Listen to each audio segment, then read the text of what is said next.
Давайте-ка, ребята, споемте перед стартом. У нас еще в запасе 14 минут. In April 1961, Yuri Gagarin became the first human to orbit the Earth. It was a moment that redefined what humanity believed was possible. But behind that achievement was something rarely discussed. A system where danger wasn't avoided, it was expected. Between 1961 and 1971, the Soviet Union would build a space program that embraced risk as part of progress. This is not just a story of rockets and missions, but of how an entire system learned to live with danger. To understand Soviet spaceflight, you have to understand the Cold War.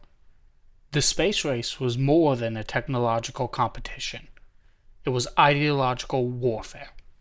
The Soviet Union were not just trying to reach space. They were trying to prove that socialism could outperform capitalism on the global stage. Every mission carried political weight. Every delay would risk embarrassment. And every success reinforced the legitimacy of the Soviet system. This would create immense pressure that would shape how risk was viewed and how it was managed. For years, many Western observers and historians believed that the Soviet space program was reckless, secretive, careless, and indifferent to human life. But modern historians, like Professor Asif Siddiqui, have challenged that view. Their research shows a more complex situation. Risk in the Soviet system wasn't simply ignored. It was understood, structured, and accepted. Rather than asking why the Soviets tolerated danger, historians now ask a different question. How did they justify it? The answer begins with the cosmonauts themselves. Not unlike NASA's early astronaut corps, Soviet cosmonauts were drawn almost entirely from their military. These were elite Air Force pilots. Men like Yuri Gagarin and Alexei Leonov were already trained to operate under extreme stress, where failure could be fatal. Their preparation for their missions would push these limits even further. Soviet isolation chambers would last up to 2 weeks. Centrifuge runs reaching extreme gravitational forces to simulate launch and re-entry, and survival training in remote, often hostile environments. In some cases, trainers intentionally triggered false alarms or manipulated oxygen levels just to observe how the candidates reacted under pressure. This was not simply just training, it was conditioning. By the time Gagarin launched, his heart rate remained remarkably steady, just 64 beats per minute before liftoff. This wasn't luck. It was the result of a system that had, in many ways, industrialized courage. Cosmonauts were not simply explorers or adventurers. They were components in a larger machine, trained to absorb uncertainty, remain calm, and execute procedures flawlessly. Risk was not something to fear, it was something to manage. This mindset would be reinforced by their ideology. Under Marxist-Leninist thought, space exploration wasn't an individual achievement, but a collective one. Gagarin's flight wasn't just his victory. It was a victory for the Soviet people. And that meant sacrifice, if necessary, could be justified. Danger took on more meaning. To accept risk was to serve the collective and the Soviet people. To endure danger was to advance history. Even tragedy could be reframed, not as failure, but as heroism. This philosophy extended into engineering. The Soyuz spacecraft reflected a unique design approach.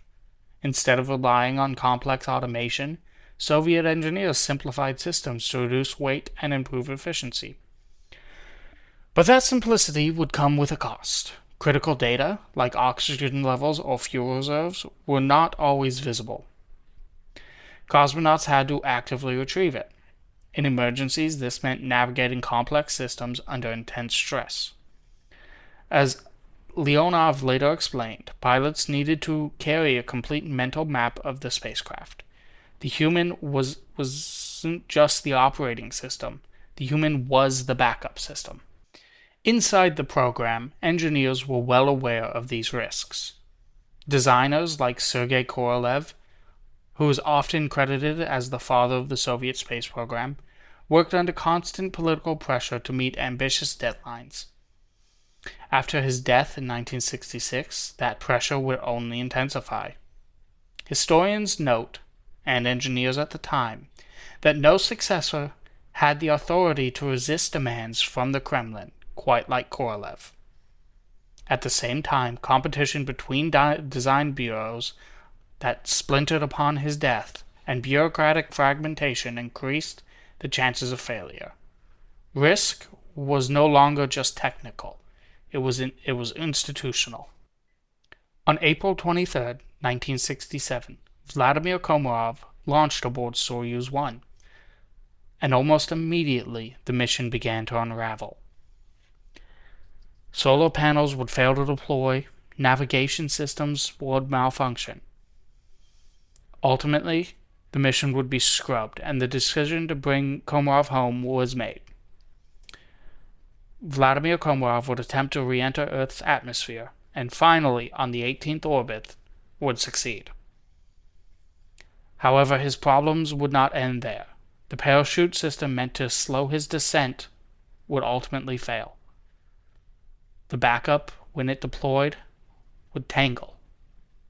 His capsule ultimately crashed, and he died instantly on impact. The investigation that followed was revealing. It did not blame the pilot.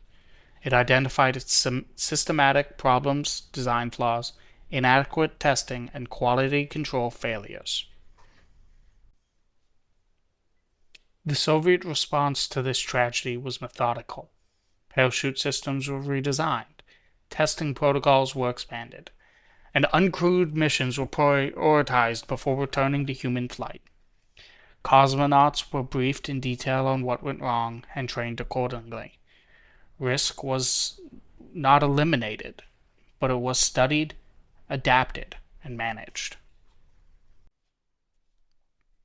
In 1971, however, tragedy struck again. The crew of Soyuz 11, Grigory Dabrowski, Viktor Patsiev, and Vladislav Volkov, who had successfully completed a mission aboard the world's first space station, Salyut 1,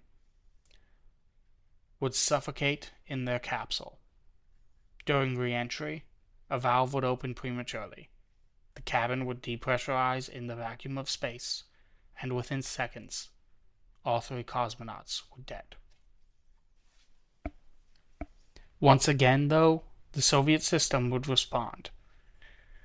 Pressure suits would become mandatory during launch and re-entry. Spacecraft were redesigned.